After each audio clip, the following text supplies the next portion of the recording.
Okay. Good morning, Ms. Meredith. Meredith, Mexico. About, we were talking earlier about the face of things. Sorry, can you point the camera at Pastor Richard? Or some living being. Thank you. Hi. Oh my goodness. Yeah, behind the camera. Yeah, it's good. We were talking earlier about some things that needed to be changed, or as we see it anyway, perceive it. And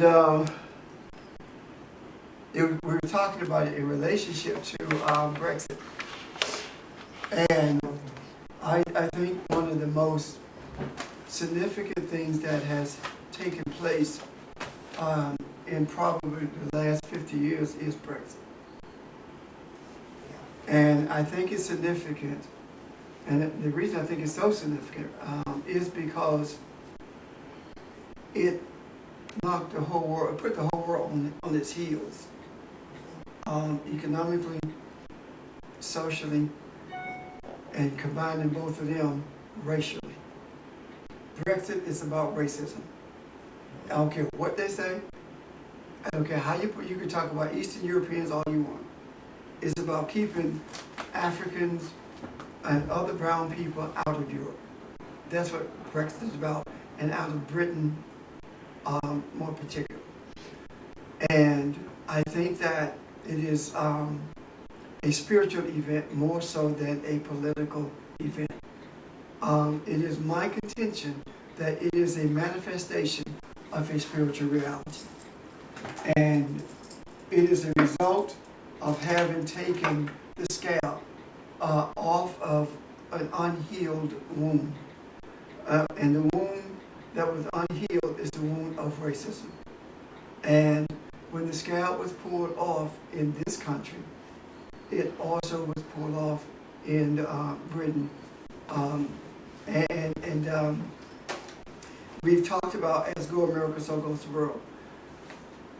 There are so many variables involved here until it is very difficult for me to pinpoint a starting place. And the reason I say that is because included in this thing, in Brexit, is, as my view, is ISIS. It is our kids in this country, our brown people in particular, and the idea of I want my country back. Well, if you give everyone else their country back, see how that worked for you. You take everyone else's country, and now all of a sudden you're talking about one of the country back that doesn't belong to you, except from Europe, of course. So there are so many variables converging here. One in particular is that we have been duped into being the only ones to separate. They call it church and state, but separate the spiritual from politics. If you only talk about what's on the pages of the scriptures, you are not speaking concerning the Creator. But if you deal with the reality of what's taking place in your midst, then we are dealing with the Creator. What's taking place? One of the most dangerous things that the world sees is the existence of ISIS. I do not believe that ISIS will ever be defeated with a gun. Neither do I believe it will be defeated with a treaty. I don't believe it will be defeated with anything other than a major infusion of loving kindness and respect for people as people. And what I mean by that is, as long as there is manipulation, domination of other races of people, and as long as there is a policy that that enforces the belief that manifest destiny applies to the whole world, meaning that all the natural resources in the world belong to Caucasians. There will be no peace in this earth. And the only way to bring peace to the earth is through love and kindness. I believe that ISIS did not grow out of politics. I believe it grew out of frustration. Suicide to the Islamic world was a non-starter. So what is it that brought these people to a place where they feel like suicide is okay? And I'm referencing, of course, the suicide bomber. The thing that brought it to this place is desperation. People feel like there is no other way for them to protect themselves or for them to move beyond subjugation. So what do? They resort to this. It is my belief that there is another way. And the other way is to face racism head on and deal with it for what it is and stop allowing Caucasians to keep us fearful of discussing it by saying we're playing the race card. It bothers me tremendously when we talk about the reality of culture and history, and all of a sudden it's racist. But when you're speaking about people of color being savages, that's not racist. That's crazy to me. When we talk culturally about the 35,000 years that the Caucasian have been in the earth and the 8,000 years that he's been reading and writing in relationship to the rest of the world, all of a sudden that's racist. That's not racist, that's real. And until we deal with the reality of it, we will never be able to bring things back into balance. And you don't deal with the reality of it from the barrel of a gun. You don't deal with the reality of it with a blame game. It is my contention that you deal with the reality of it by understanding the holy books of the earth, the books that have been put in this earth for us to understand it from a spiritual perspective. And you bring it to a head. You have to bring it to a head first. And it's being brought to a head by Brexit and by Donald Trump. And by bringing it to a head, it gives you opportunity to not be a reactor, but to be a responder.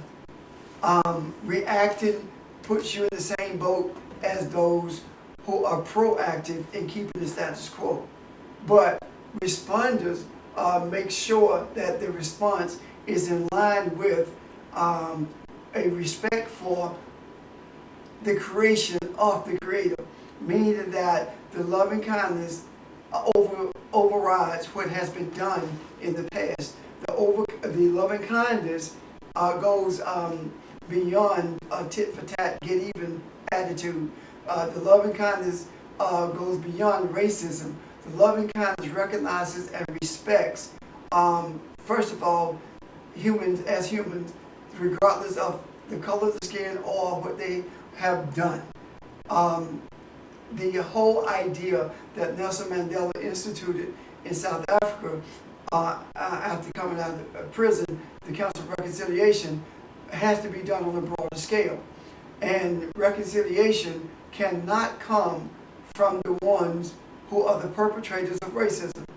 Reconciliation, the council has to come from those who racism has been perpetrated against. The only thing that the perpetrator of racism can do is to change his attitude to a racism.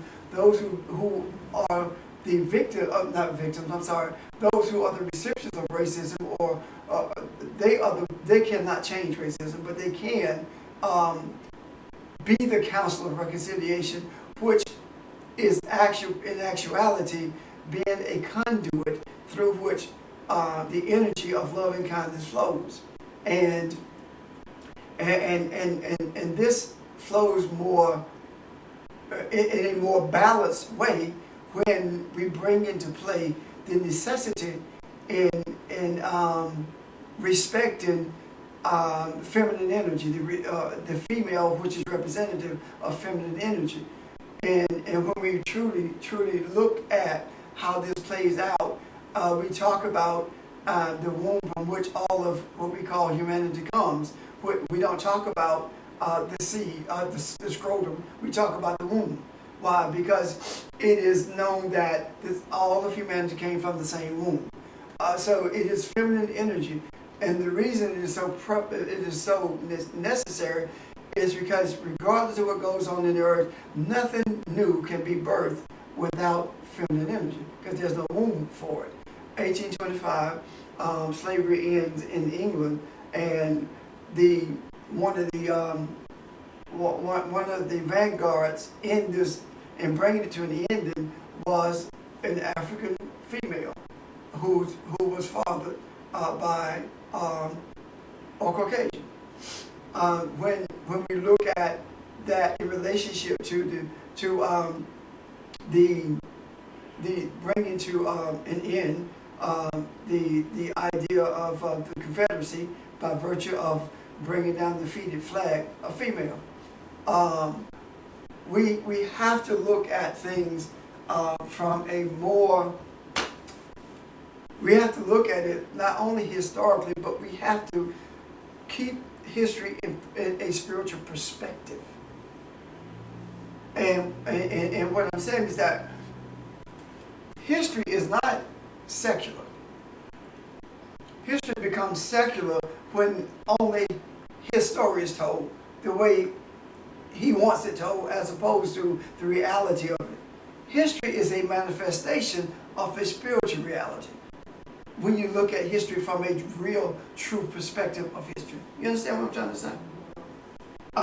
And one of the things that I think we have missed from this historical perspective is when we, even when we look at the whole concept of the end of slavery in this country, we see it from Beauregard leaving the Citadel to attack Fort Sumter, but it goes back further than that. That's not what brought slavery to its knees in terms of ending it. What did it is something that most people have never heard of, because it's not taught. There was, from the inception of slavery in this nation, there was an engagement in warfare that most people don't know about. The African began to engage in warfare against slavery from day one, and it began to grow. And they did it in collusion with the natives of the land. And it's called, and if you Google it, there's something called the Gullah Wars. You will understand what I'm saying. And I'm not going to get in depth in this the whole concept of the Gullah Wars. But the Gullah Wars is what brought slavery to a head, and brought it to a place where something had to be done about it. And I do put that in quotation, of course. So what I'm saying is that even slavery is a spiritual manifestation of a spiritual truth. But when you lie about history, or when you make people feel uncomfortable when they talk about history from a true foundation, then you begin to lie about what's spiritual and what's not.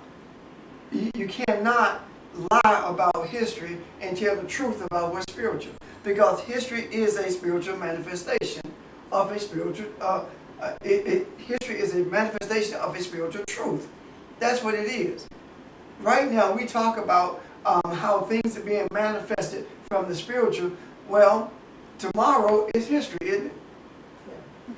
So history is a spiritual manifestation. That being said, then all of the things that appear to be chaotic in the earth are spiritual manifestations. If things appear to be chaotic in the earth, then there is spiritual chaos. And what is spiritual chaos? Spiritual chaos is represented by an inability to discern who we are in relationship to who we were created to be. We don't know who we are. And if you don't know who you are, you don't know your purpose for being. And if you think about it, and you look at the culture, if you look at, in particular, African culture, the kids were always taught that there was only one thing greater than you. That's your Creator. And we talk about the whole concept, we talk about ideas of a king and queen, but the people of the East have always believed that we are God. That has always been the case. Of course it was manipulated. But the reality of it is that's what the scriptures say, regardless of whose book you look at.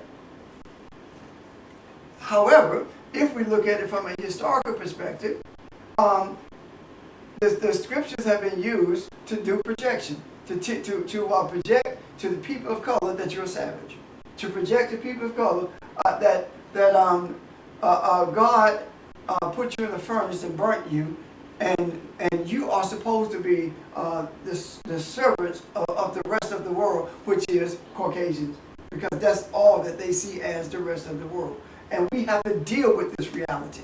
And we have to step in the face of the reality and understand that truly, people, without a vision, people perish. Without a concept of your origin, without an understanding, without a perspective of what you were created to be and who created you to be whatever you were created to be, without this perception, you perish. And the perishing has nothing to do with eternal hell. Perishing has everything to do with a calculated journey of teaching people that they are disconnected from the one who created them. That's the calculation. See, when something dawned on me after having gone to court while we were there in Philadelphia, with the TCY project program, something dawned on me about that. There was a time when I grew up, the white people, Caucasian men, did not pay black kids any attention. It was the older men that they beat. It was the older men that they incarcerated. But they learned something. If you can destroy the kids, there will be no older men. So it shifted from the older men to the kids. And here we are standing in court, and the oldest person in court was 34 years old. And if you leave at 34, you go from 27 down. You see what I'm talking about? This is the reality. This is not conjecture. This is real. So what do we do to change this? You don't get angry with the court system. You don't get angry with the people who killed Freddie Gray. You don't get angry with Donald Trump. You don't do that. If you want to get angry with yourself. Because we allow it to happen by virtue of believing that we can do nothing about it other than sit down on the floor or vote. Voting changes nothing except the way you feel at the moment. Out of all the voting that's been done, we are still in the same boat that we've always been in. And I know there are those who say that there are no shackles. The shackles that are everlasting are the ones that you can't see. Those are the most dangerous shackles. The slavery that is more deadly is not the slavery where someone beats you in front of everyone on the plantation. It's the slavery that tells you you're free. That's the most dangerous. And I'm saying to you that none of us are free, not even the ones who perpetuate racism. They are not free either. And the only way that anyone can be free is they must strike the first blow. And the first blow to being free is understanding, accepting, embracing, and living the journey of who we are and who we were created to be. And the we of whom I speak is every single human being on the face of this earth, regardless of race, regardless of origin, and regardless of what they have done during the course of their lives in this earth. Loving kindness is the only thing that's going to put us in a position to be unfettered. It's the only thing that's going to do it. And when you think about what Brexit did, when you think about what happened in Britain with this vote, What is the primary thing that's being spoken of? The stock market's drop. Who cares? Who cares? That's not the primary issue. But if I can convince you that the primary issue is that you lost an average of $3,000 in your 401k, if I can convince you that the primary issue with Britain pulling out of the Union, the EU has everything to do with economics, now I can continue things as they were. No. The primary reason that Britain pulled out of the EU was racism. And the new word for racism is immigration. That's the buzzword.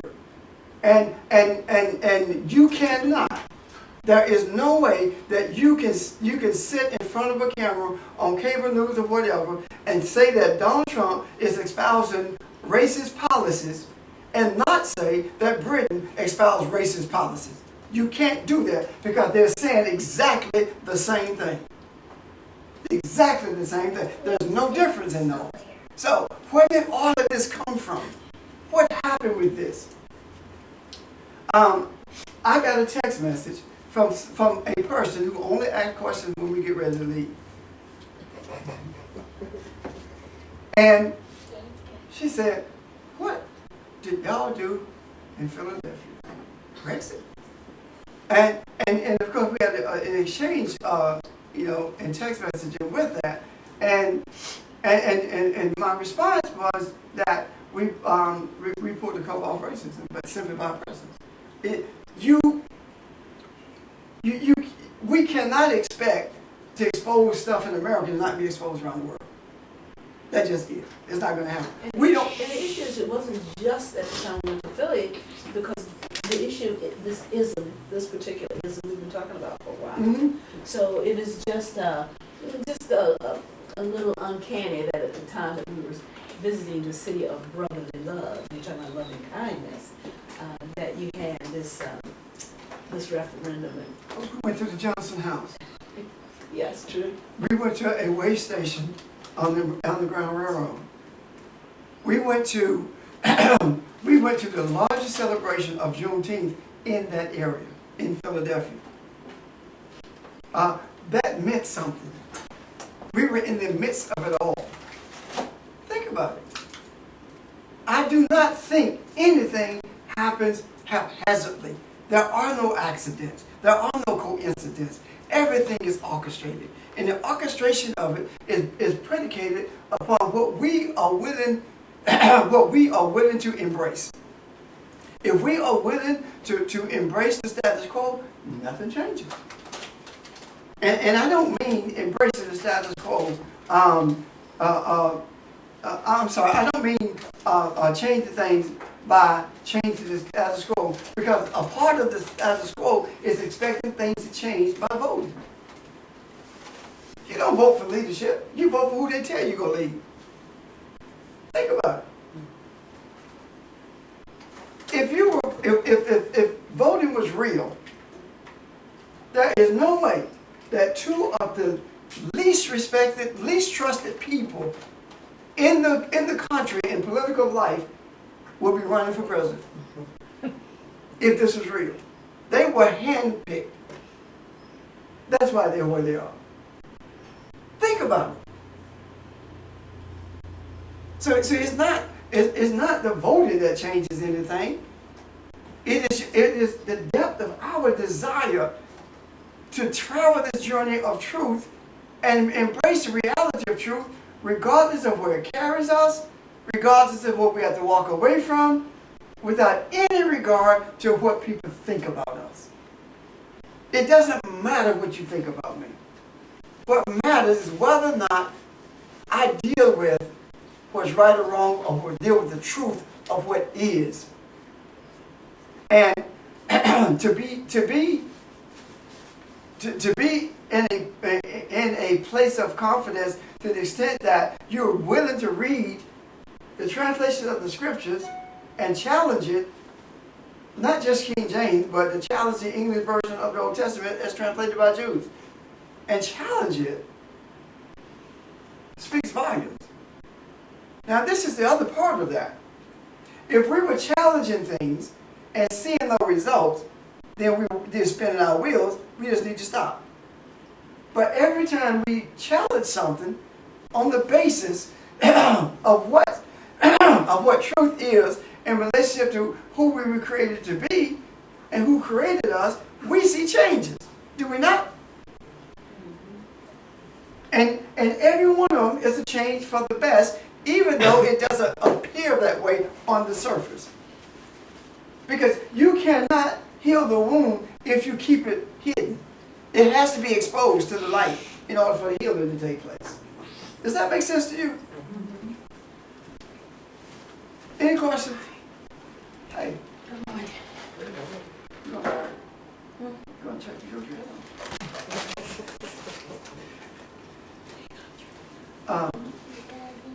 So any questions? Am I making sense? Oh, sure. Oh, I'm sorry. Go ahead. Okay. I see it. I got it. Do that. Great. I heard an interview with the editor of the Daily Beast, and he was saying, he was comparing all the political rhetoric of Brexit with the political rhetoric of the United States. And he said he was saying it was exactly the same, point after point after point. It was the older white people who were for Brexit. It was the younger people who wanted to remain in the EU. And similar things in the United States, where it's the older white people who are and less educated people who are supporting Donald Trump. And it's the younger generation that don't care about gays or immigration or whatever. They just want people to be people. So he was saying it was the exact same issue. The young people in Britain did not show up to vote. If they don't show up in this country, Donald Trump go in. Yep. Now, does it matter to me? No. No. Because the steps of a righteous man are still ordered by the Lord. So it doesn't bother me. I'll make me different who wins. What makes it different to me is how we deal with it. You know.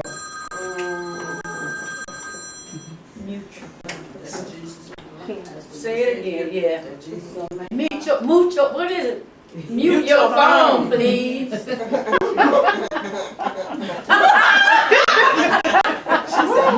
said mute it first. Yeah, I had your sandwich in my mouth. So anxious. That's what it was. It wait a long time. You're so anxious to be disrespectful. Call it what you want. I forgive you, my child. I couldn't get it out. Loving kindness. Somebody got escorted. Yeah.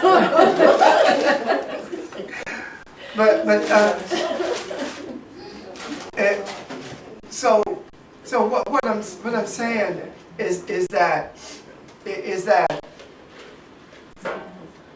the funny thing that to me, and I don't mean how funny, the most precarious thing, maybe I should say, is that there has been a shift, as I said earlier, from the destruction of the older male when I was growing up to the destruction of the younger male, so there won't be any older males who can carry on the fight.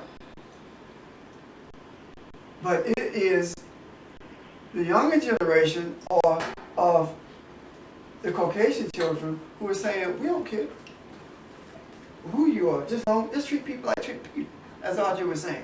That's who's saying it. So there has to be a confederation of races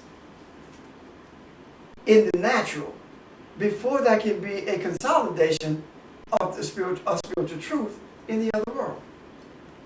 And when that happens, that's what brings an end to ISIS, an end to the invasion of Iraq, the occupation of Afghanistan and other parts of the world. I mean, it is crazy to me for people to miss it, or should I say, it is a representation of convenient blindness. When people can agree with what Donald Trump is saying, we want our country back, it never belongs to you, first of all. and yet you're occupying someone else's. I mean, that doesn't make sense to me. You're occupying someone else's, you're stealing all their resources, but yet you want them out of yours. That doesn't make sense to me. You invaded Mexico across the Mississippi. That was all that was Mexico. You invaded Mexico, and now you call them quote unquote aliens. That's crazy to me. And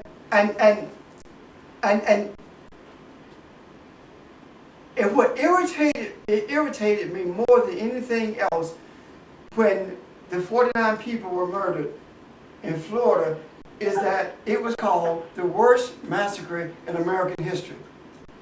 What about the Native Americans? What about the slaves? What about, you understand what I'm saying to you?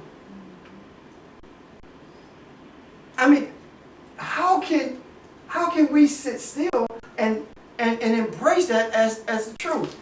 That's what I mean when I say that we cannot accept a lie for history without accepting a lie for the spiritual. History is what we are seeing is a manifestation of a spiritual truth, and if we lie about the manifestation, the spiritual never takes place. Does that make sense? Janice? When we visited the Johnson House, we were given a tour by, I think she was the one who participates in like the reenactment of some of the history that's happened on that street. Unmute your phone, please.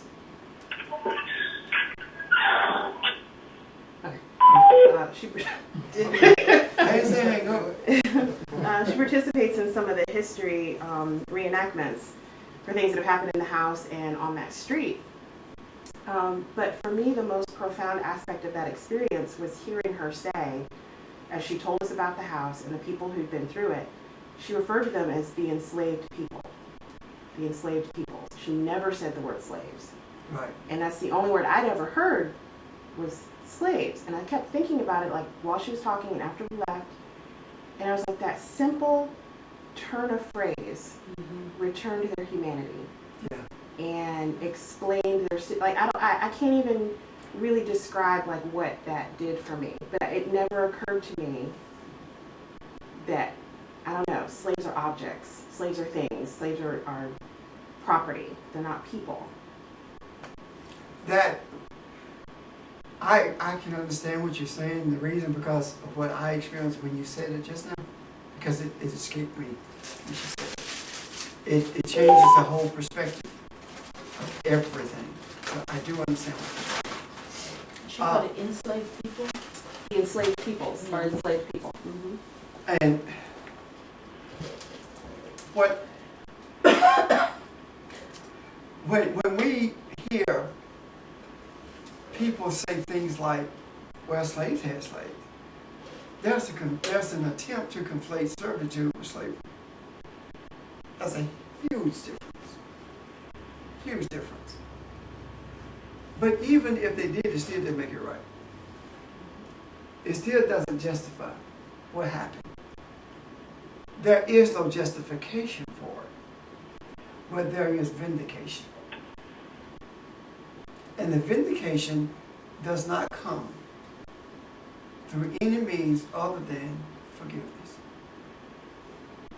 That's the only way vindication comes, through forgiveness. This lady who was, I can't remember whether she was wounded in the shooting in Charleston or whether someone was killed who was related to her. But she's on this journey to reach the shooter. She wants to, quote unquote, save him. And I know what she means. It's that she wants his deliverance.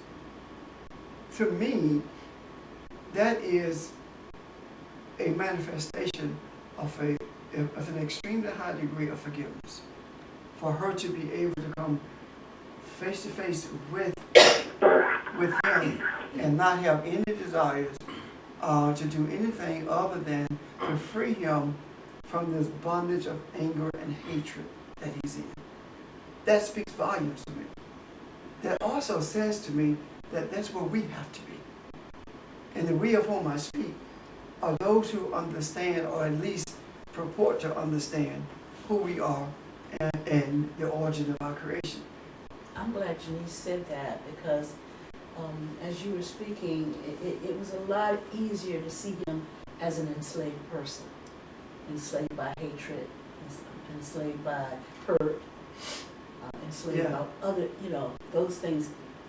And so it puts the word slave in a whole new reality. So thank you for that. There has to be, I have you back, there has to be ignorance and hurt and hatred for you to spend this amount of time glorifying a flag of defeat. And your only cry is the South will rise again. And no one really pays it really any attention when it really means slavery will be reinstituted. That's my desire. To say that there must be a return to the way things were, we want our country back, is to say that there has to be a return to the depth of slavery that were in place prior to the Emancipation Proclamation. I mean, this is wild to me.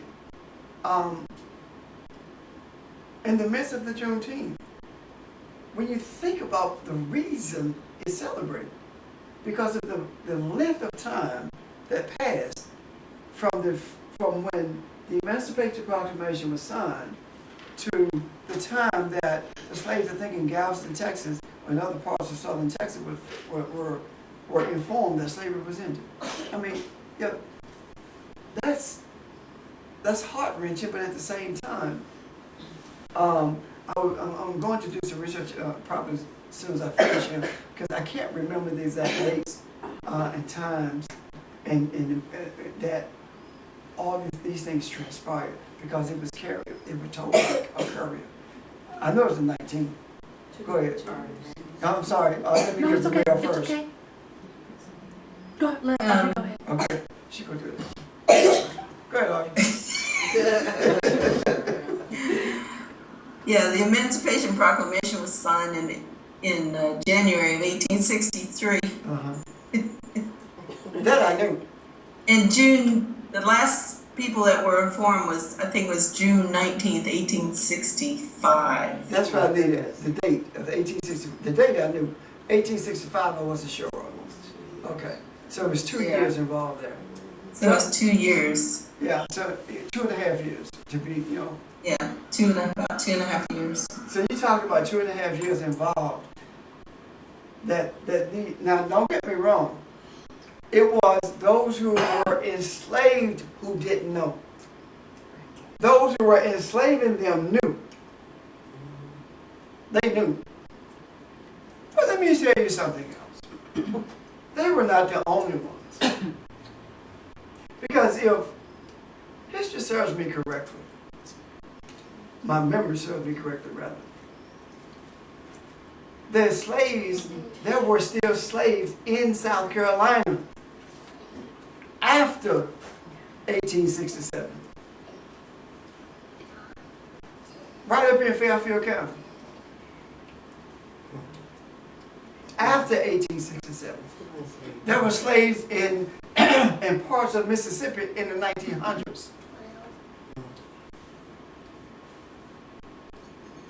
Something to think about, isn't it? Yeah. So just because it was signed and we celebrated Juneteenth, there were still slaves. There were pockets of slaves in this country up towards 1950. Isn't that something? Yeah. So when we talk about slavery having been ended January 3rd, 1863, that's not true. The Emancipation Proclamation was signed then. So again, legislatively, you don't end anything. If it's not done from the other realm, there's no manifestation of it here. Does that make sense? So the whole idea, and I'm so glad that this that this whole exit from the EU is taking place. Because as much as they love money, they would rather lose money and jeopardize their economic status rather than to have colored folks in Britain. That's a heck of a statement. That's a heck of a statement, because that's exactly what happened. And when Donald Trump heralded it while standing in Scotland, when he heralded that, the only thing he said about it economically was, now I can fill up my hotel at Turnberry, his golf course. You know, that's all he said. He don't care about the economics of it. The care is about the immigration aspects of it. That's the part that bothers me, that people are not getting. And when I hear people of color talk about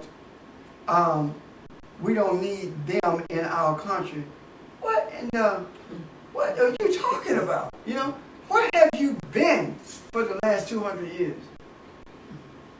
You know, where did you come from? I said it and I said it again. There is no African American. There is no Native American. To be American is to be white.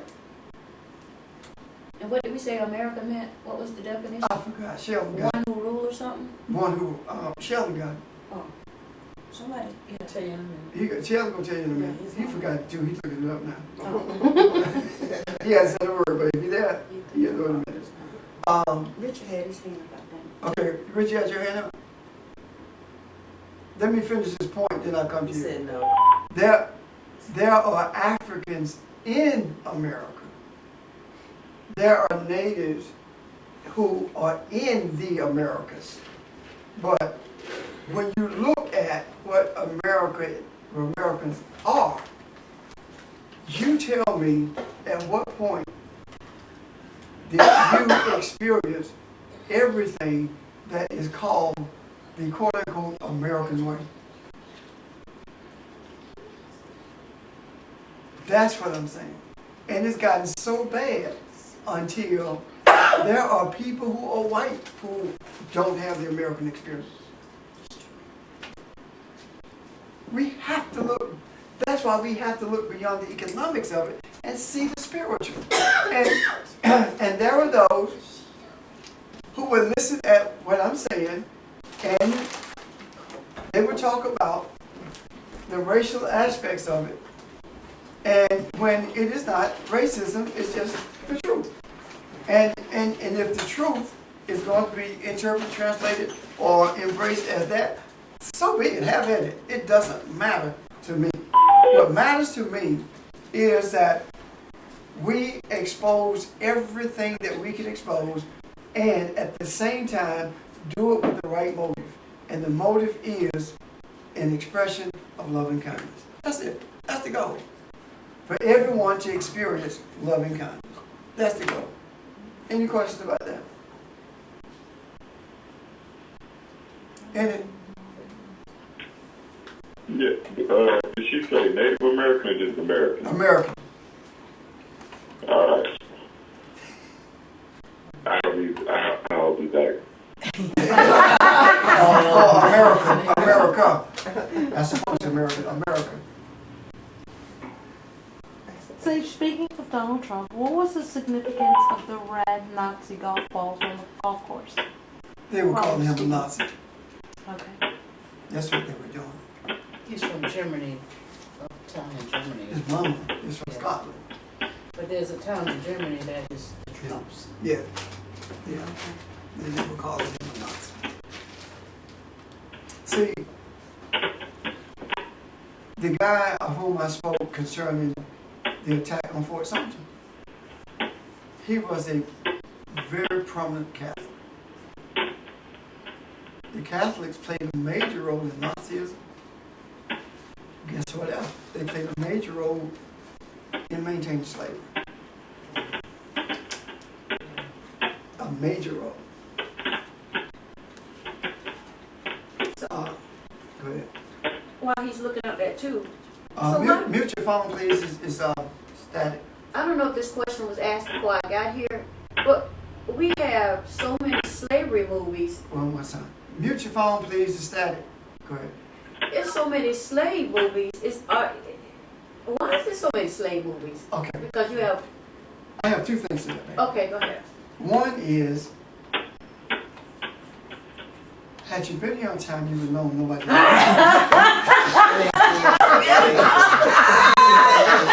He was waiting for that one. He was waiting.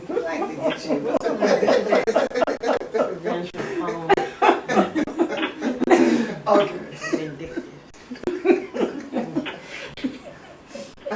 Now to your point. I think there are so many because it's pricking the consciousness. Okay. And it's not something, it can no longer be something that's swept under the rug.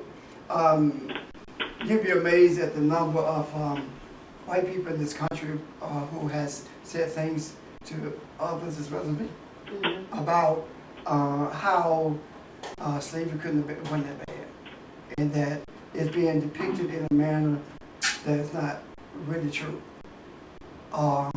Then you have some who say, when you tell them, but it's based upon true accounts. And it was so awful what we did. I'm so glad we don't treat people like that now. You know, those kinds of things. Why? Because they truly believe that we don't know what racism is. Racism is whatever they define it to be. I bet that's where it's always been. That's not racist. Have you not heard that term? So how you gonna tell me what's racist? Reverse racism. So that's, the thing in Texas where the girl lost. But Barkey won in California, 1974. Barkey versus the University of Southern California Med School. But anyway, so they are necessary. Now, as far as I am concerned, I don't watch them. You have to know your limitations, and I don't like being upset. Well, why would we watch? I mean, we lived through that. Well, I think it's necessary to watch them because there are some who don't know. I mean, when we went to court, those kids who were in that courtroom, and I say kids from a spiritual perspective, but also from his place of maturity, or lack thereof. When we were in that courtroom, it's a couple of things they had never experienced, I guarantee you. What kids are you talking about? Oh, I'm sorry, thank you. Thank you. You have just redeemed yourself. We went to the TCY hearing, which is The Choice is Yours, in Philadelphia. Okay. We, meaning some of us from the group who went to Philly last week. And a couple of things I was thinking is that they don't know anything about their history because it's not taught anymore. And they have never been in church in their life. They've never been inside of church for the most part. The only time those kids go to a church is at a funeral, if they go there. You see what I'm talking about? Yeah. And on the surface, that appears to be an awful thing. But it's much easier to teach something than it is to unteach it. Yeah. So if we can give them the spiritual concepts of what truth is, it's a lot easier to do that than it is to uproot all of the stuff that we are in the process of uprooting. Yeah. if we can give them the history from a perspective of love and kindness as opposed to one of anger, it makes all the difference in the world. Because I taught African history, and I didn't teach African history from a love and kindness perspective. I taught it from a purely Pan-African nationalist perspective. And I know the difference in embracing it based upon how you receive it. So it has to be done from a perspective of love and kindness. Okay? Does that help you? Yeah, it did. And I take it that you're talking about Roots and this other movie is another one. Well, you had 12 years a slave. Yeah. And see, that DVD Mm-hmm. is at the house. I can't do it. It is painful to me. There was a time when I would be extremely angry. Is that static from somebody's phone or this phone? I tried hanging up and calling back in, but it didn't help. Okay. Sheldon, is that you? It's not me, but I'm about to. Let me do this. Let me do this. Hey, hold on a second. Everyone on the phone, Yeah. let's hang up. We're going to hang the phone up and then call in again, okay? So give us a second to hang up and call in again. All right. Would you pause the video, please? Pause the video. Thank you. Oh, yeah. It just creates another separate video. Oh, okay. All right. Would you come and dial in, please? Hang up and dial in. Well, it's not that phone because it's gone, see? It's Yeah, not. it's not. It's probably okay. someone with just a connection, I think. Right. You Well, want me you to may hang up get the still? volume up real high or something. No, what do you say? I Go said ahead. either you had the volume up too.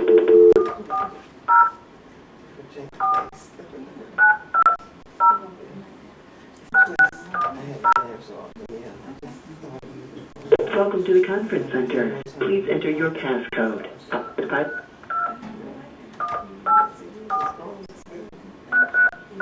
After the tone, please say your name, followed by pound. Foundation. Your call has been placed in conference. You hear that velvet voice?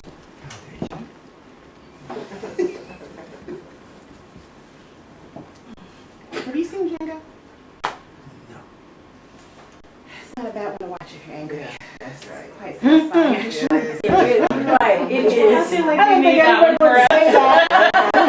It's called Um, Django my, Unchained. Oh, It's yeah. it's silly My, and really violent, but My old college roommate told me it's a revenge that's fantasy. what I need to watch. Yeah, you do.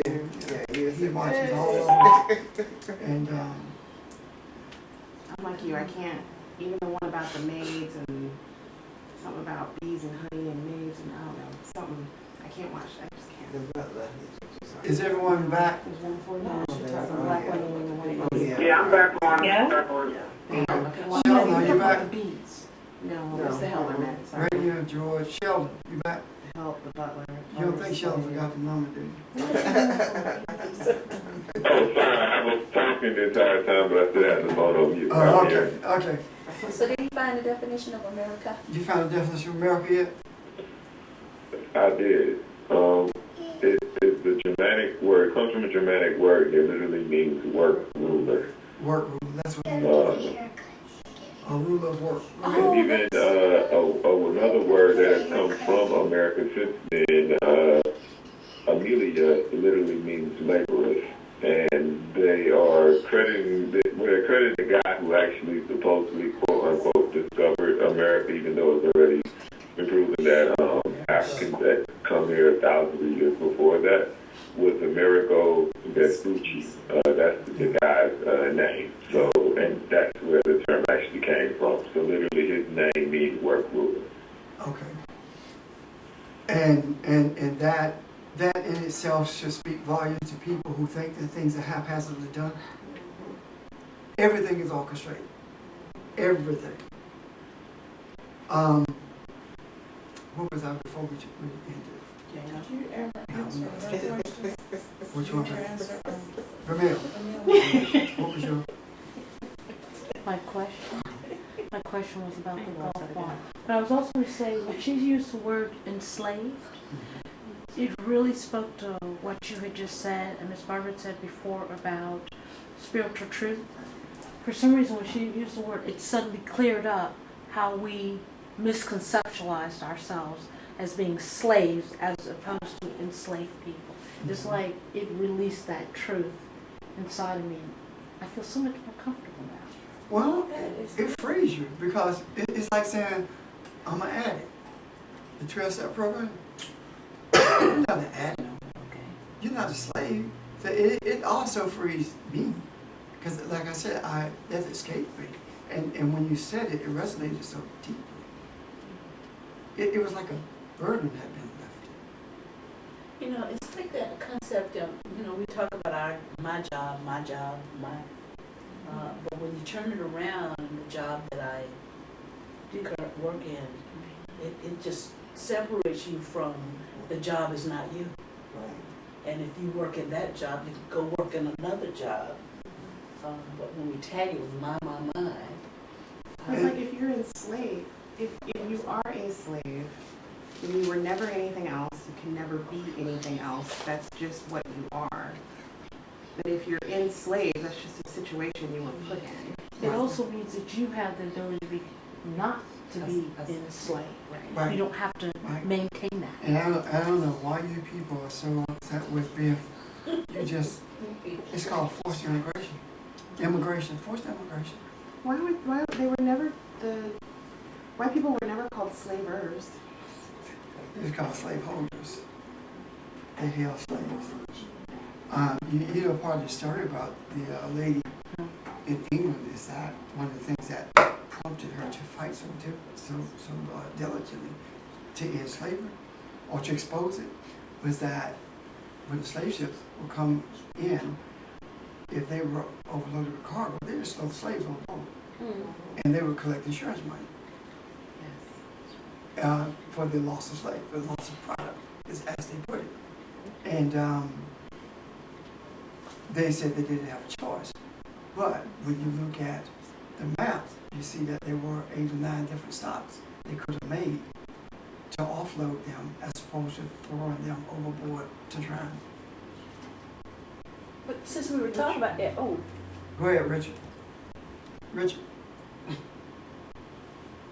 No, I was just going to make a little comment that we talk about all this within ourselves, but then think beyond the cultural limits and how easy it is, but uncomfortably, for us to talk about the untouchables in India, for example. And that's, to me, back to your notion of slave versus enslaved. You don't have to go all the way back to Egypt, but imagine it being in a culture where you're born. We don't think of property, but we think of you're born of such a nature that you can only imagine to aspire to be a certain type of person, right? So we very quickly say the whole concept of untouchables is just so irrational, difficult to understand, doesn't make any sense. But we don't connect the dots back to our own interpretation of that kind of thing. So it's just interesting to me how, we have other ways to talk about this. Anyway, so it's just an observation. But for Janice, I'm impressed and intrigued because for me, the 70s were the eye-opening decade for me. And I'm not talking about John Travolta and Saturday Night Fever. I'm talking about there were a lot of people in my face who changed the way I saw things. And since I had a confrontation with a woman about that very subject, about referring to people as being enslaved because they were human beings as opposed to being slaves, like any of us, I'm taught using the term slave, but within nanoseconds, deep in my brain, something takes me back to that reality check, if you want to call it, and at least I translate inside myself, if I don't then correct myself, to say, people who were enslaved or enslaved people. So it's just interesting that Janice would be, I don't know what it says, and it's not a criticism by any means, just an observation to have not had that idea, I guess, put in front of you before, so then you go, oh, yeah. But I guess because for me, it's just been there for so long. I don't know what I'm trying to say, except it's just interesting for the newer, maybe it's just an old guy talking about a newer generation coming to grips with some of these things a different way. That Pastor and I, Richard and I, might have dealt with them a different way because they were presented to us in a different way. But we took note, we were affected by it one way or another, and to see us back into that same kind of, oh, you're right, they were human beings sort of thing. It's fascinating. I don't know what else to call it. But anyway, I'll mute the mic. I think it was. I think it was a needed observation, and it shows how thoroughly indoctrinated we've been. It shows how things that seemingly are unimportant in terms of words, because you don't think about them, how damaging they are, and how enslaving they are. How one term determines whether you are imposing slavery upon yourself or freeing yourself from it. Just those words. You see how simple that is? Yeah. And I think we don't see beyond these things until it is time.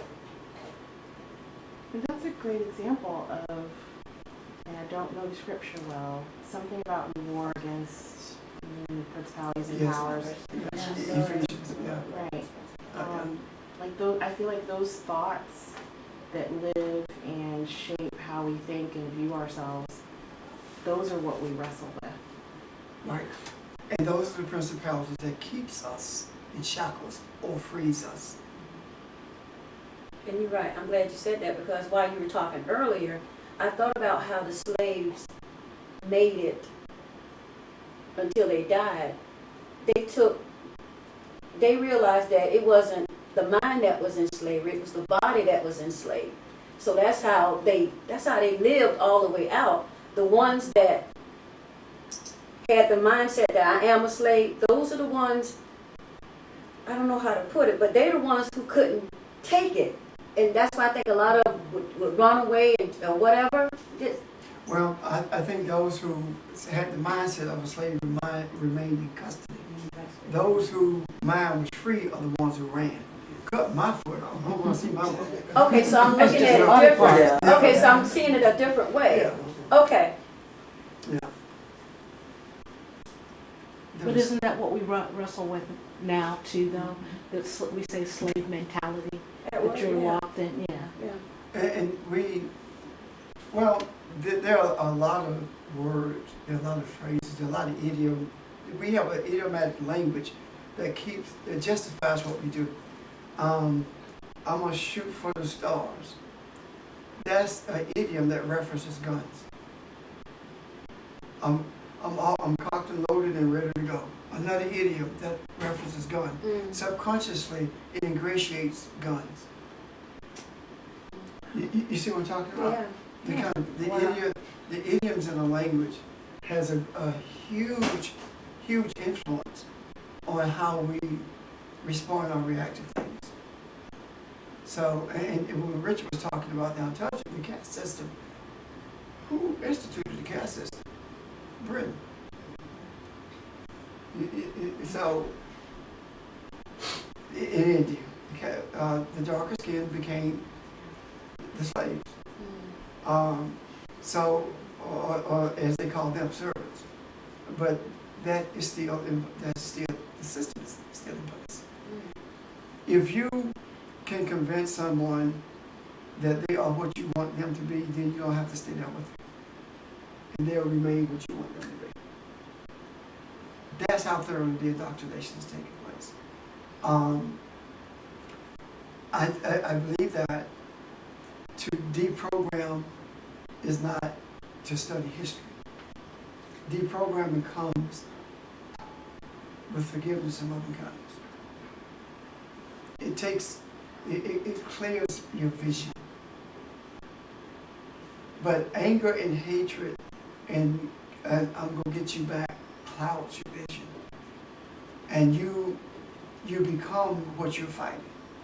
You become the thing that you resist so vehemently. And when I talked about the way I taught history, I became what I was so vehemently fighting against. And you couldn't convince me of that. But that's exactly what I became. To deny it is to deny the journey that I've been on. To embrace it is to understand the vision that I have now, as opposed to the lack of vision that I had then. So I've seen it from both sides of the street, and I don't like it from either side. I like it from the other side. So, and the reason I say that is because regardless of what side of this street is that you view it, it is manipulative. And you're subject to whatever you want to do. But when you allow the energy to flow the way it chooses to flow, then it carves its own pathway. And if you stay in the flow, you will find that while there is resistance, it is not yours to resist. The energy is carving the pathway because of the resistance that you would face if you kick against the brick. So just go with the flow. And I don't mean throw your hands up and say, I don't care what happens.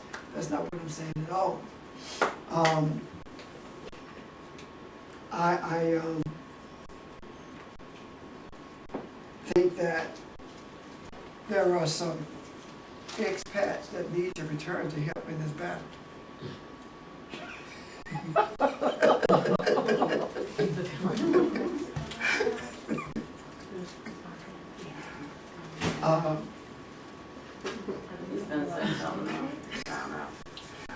I see one share. I was asked, you said expats, and I was wondering where they were. Oh, Did okay, you have to look right. at them? I think that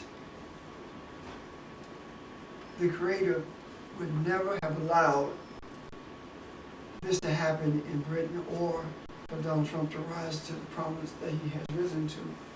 Neither would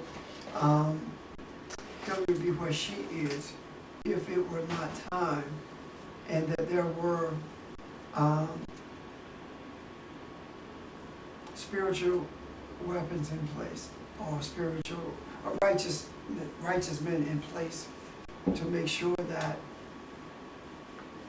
self-destruction does not occur. If you think about how people look at destruction, the first thing they start looking at is jobs. Don't think about people. You know, think about us. We talk about how we were robbed of our culture, right? We really weren't. We really weren't. Because we developed another culture, but we became ashamed of it and left it behind in an effort to embrace a culture that has constantly rejected us.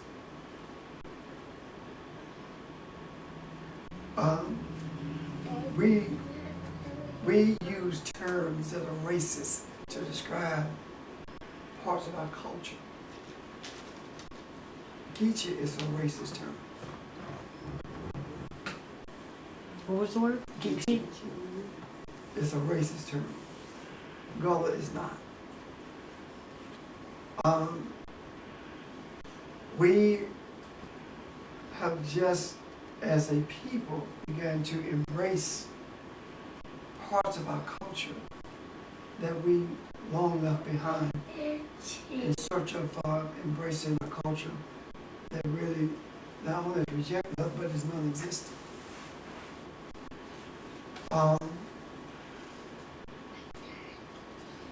Our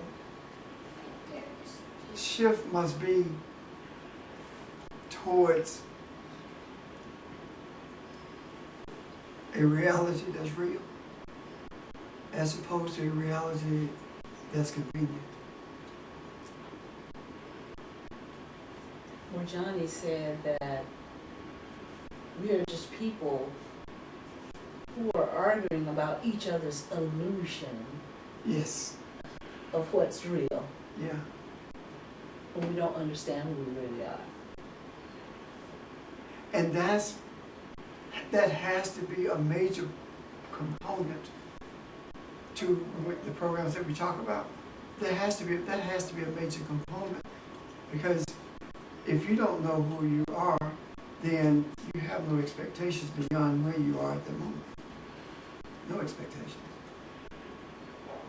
So, excuse me.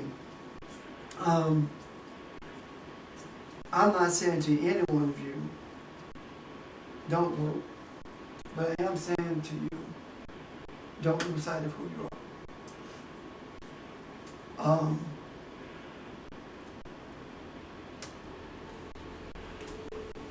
The Democrats act like John Lewis was the only one who crossed the Edmund Pettus Bridge. That irritates me. Everything is, he is a moral compass for civil rights. While I do acknowledge what he did and what he endured, don't let them pimp you. When they were sitting on their house floor, we shall not be moved, all the stuff they were not going to do, we will be here. I turned to Phoebe and said, they'll be gone tomorrow. First of all, they're too old to sit on the floor. That hurts you, sitting on the floor all that time. The other part of it is that, just tell the truth about it. We're here to make a statement. Once the statement is made, we gonna leave. How long you gonna be here? I don't know. Don't lie. I said we gonna be here until it's done, because you know that ain't gonna happen. Those kinds of things are the things that cause people to pause and say, well, you said you were gonna do this, but you didn't. So now I don't trust you. That's what I'm talking about. We have to be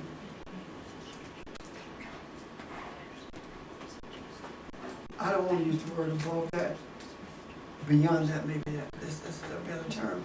We have to be beyond that in our thought processes. And because honestly, I do not think for a moment that we have grasped what happened to us last week. Last what? Last week when we were in Philadelphia. I don't think for a moment we have grasped. I don't think we even felt it yet. I agree. I don't think we. I don't. I don't. I think that we thought we were going to Philly to do some teaching and to intermingle and to enhance some, programmatic things. And the very thing that we went thinking that was going to happen was done to us by a hand that is unseen and by an empowering force that is indescribable, but easy to experience if we just wait. I believe that it was all about what was happening, what was supposed to happen to us in terms of not gelling, but infusing. I believe that the level or the amount of enlightened infusement that we experienced has not even begun to show itself yet. So, Do you feel like you're past the prior weeks before that when it seemed like everyone was feeling kind of antsy or heavy yeah, I do. or sensitive? I do, because I don't feel antsy heavy, do you? We went through some periods in Philly where it seemed to be discombobulated. Feelings where it didn't seem as though we were as tight as we once were. Like a sense of loneliness? Well, we were going in different directions. Because we've never done that. We traveled as a herd, boy. But we were going in different directions. But, you know, we can look at that as being disjointed, but I don't. I see that as leaving residuals of energy, and at the same time receiving in the different places where we were, because our experiences were so different but yet the same this time. There were periods that I waited to see if someone was going to say, we have to go to this place, we have to do this, but that was not there. The Camden, we did not go to Camden. I did not feel we needed to. Once we got there, didn't experience that at all. I didn't feel we needed to. George didn't feel we needed to. You know, there were things that were not communicated verbally, but were communicated through our actions. One of the things that was verbally communicated was Kathy's feeling that there was impending danger while we were on the plane. After we boarded the plane, and then we had a ground stop, and found out later it was not a ground stop because of whether the field had to be something in between. But we sat there on that plane, and we found out later that it was more than her who had experienced Janice. Linda, a lot of folk experienced this sense of impending doom. And the moment Ron was joking and said, "You know what? I know y'all didn't know about this storm because we had y'all been doing something about that."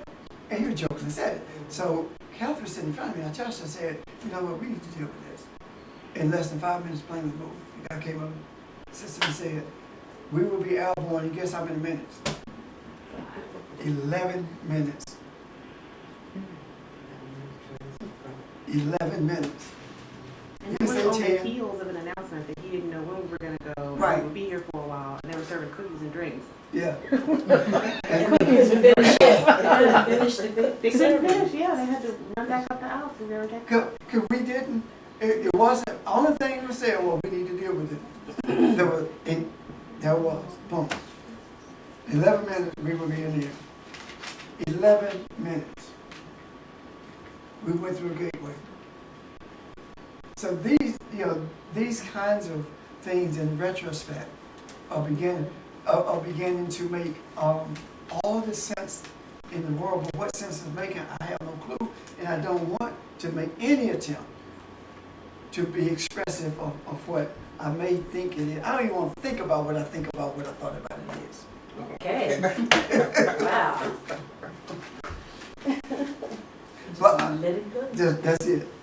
I do believe that we are going to experience I believe Adam is going to experience the benefits of it. Because honestly, the benefit that I embrace is one of humility. You mean to tell me that you entrust this vessel with this kind of understanding? That's mind-boggling to me. You chose me. Now it's up to Barbara to deal with you chose me, that kind of thing. And then when I look at the different walks of life that we come from, the different things we're involved in, and how we deal with them, it causes me to have to double, triple, and quadruple check myself. Is this real? while at the same time, oh, yes, it is. It is real.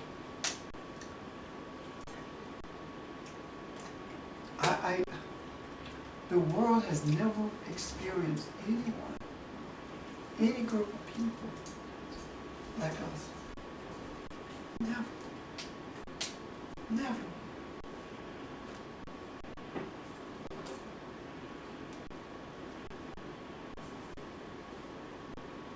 Just like the world never experienced a group of people who we reference as Jesus and the disciples, and they changed everything.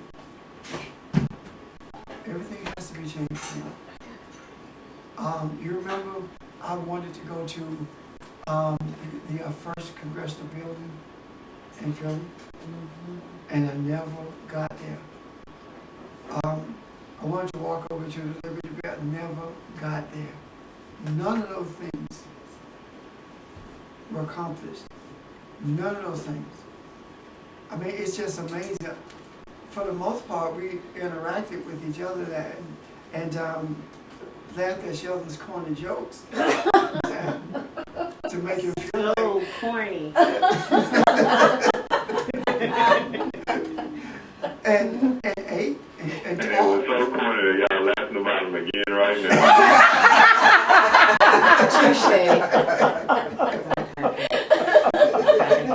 Hey, Sheldon, your cohort said touche. You know who that is? Yeah. Kept threatening to put me out the car, Mom. But no, I do. Now, it's going to be interesting to see how this plays out over the next few weeks. Now, let me harken back to me, this natural thing. The first chance I get, I'm going to Europe. I'm going to London. Are you kidding? Yes. Cheap. One of my favorite companies is over there. Their website is down. We're so mad. I want to order stuff. Shoot. Well, maybe you need to go over there and fix your website. I guess so. Yeah, there you go. Yeah, I'm looking for a $200 round trip ticket. And you should take you out to Las I Vegas. gotta get a ticket. You have faith over there for It once. would not surprise me. Britain needs us. But that's, We were helping out. now, to the business at hand, I do. You can go over there. You're going to Paris, so Yeah, you're going to France, so it's right in the neck of the woods. I'm a lady. If they don't close their borders to you. He's coming. Well, they're not gonna do it for 2 years anyway. But you can tear down borders, so that's all. Just tell me you're not an American. Just tell me I'm not an American. I don't possess American passport. You know, You're just using it. yeah. Then I'm in jail. But that's only for 4 days, I think. Yeah, from Thursday to Monday. Yeah. Okay. We are done here, I think. Let me just see it. I have a question. Y'all might have covered Did I it, tell you? but I Go ahead, probably dear. did. But did y'all talk about that? He was like an author for the lead part of that Bartek scene. He said that they wanted that they had been sold bound hand and foot to Brussels, which is why they wanted to get out of the EU. To Brussels. Yeah, the headquarters. The headquarters for EU. But I was talking about slavery. I don't know if this was what you were talking about, but there are people who actually believe that joining the EU was akin to slavery for the British people. And I was like, wow. Like you're saying, when they define their vision of racism. I think what happened is that the architects of the deal understood quite clearly that that was not the issue, but they had to convince the people that that was the issue, and in order to get them to pass that referendum. Because when you really think, no one thought it was going to pass. No one. And now, Like George H. Bush. yeah. So I think it was them convincing other people of that. What role did Tony Blair, the ex-prime minister? Behind the scenes problem. Okay, and what do you think of the situation with the prime minister quitting? He had to parliamentary government, and a major policy of his failed. And the country's going to have to be led by someone who's in agreement with the problem. So, But didn't he put it on the referendum? yeah, because he thought it was going to fail. If they had voted when he put it on, it would have failed. But they had enough time to organize against it, and they did it. They did it very effectively. Honestly, it's supposed to be like this. Everything has to be exposed. You know, the British have been for many, many years throwing the rock and hiding their hand. You know, the other countries who have been openly racist against immigration, the British have been racist too, but only a peephole open to it. And now the exposure is there. And now when you look at the vote, you know, Liverpool, London, the major cities, Birmingham, they voted to stay in the EU. It's the people from the countryside who voted to leave the EU. The Donald Trump people. The 50 and above are the ones who voted to leave. The ones below 50 voted to stay. Is that it, Rainier? Yeah, and there was something else, but I can't remember it now. So, yeah. I attribute that to motherhood. Me too. There was, someone just said it. I remember. I talked to Mom about it, and I said, I feel like the 1% might be a little concerned because this is something getting away from them, in that we put together these ideas of class inequalities and racial inequality to control people for economic advantage. And here's the case where the people, quote unquote, have voted for something that is not of an economic advantage for those who hold a lot of money and power. Right. But see, the thing that gets me about it is that it's a populist movement on the other side, on the conservative side of the issue. It's a populist movement in that we want jobs. But that's been sold to them all these years by the 1%. These immigrants are taking your job. That's controlling. But now they have lost control of the message. So what are they doing now? Don't you think for a moment that they're not behind the scenes scrambling to try to figure out ways to make money even off of this? They're not going to let the British pound collapse completely. That's not going to happen. When you hear that what that dude name who used to own DirecTV before he sold it? No, not Rupert. Turner? No. No. Buffett, Warren Buffett. Warren Buffett lost almost $3 billion yesterday. Now, when you think about that, and you don't blink an eye. Hey, Michelle off a peanut. That's Yeah. 6 or 7. Yeah, I mean, Hey, Michelle. yeah. You didn't give him the peanut. Think about it. So, losing money to them is reality because they know they had lost it. They're just on paper. Yeah, that's true. Because they got it on paper anyway. So there are complexities in understanding it, but the bottom line is they're already in the process of figuring out how to take control of the state, but I think it's too far gone. Good. When let me tell y'all, I got a Father's Day gift. No, you can watch me fly. Oh, okay. I got a Father's Day gift to France. Yeah, vacation, I'll be going to France on the 21st of July, Good. which is on Thursday, and returning on Monday. And I just thought that anybody who wanted to hear it, I would hear it. I was shocked. I like, it's very God. She said, did you tell? I said, I tell everybody who listens. That's right. And That's then wonderful. now when I come back, I'm gonna have to take a vacation when I come back.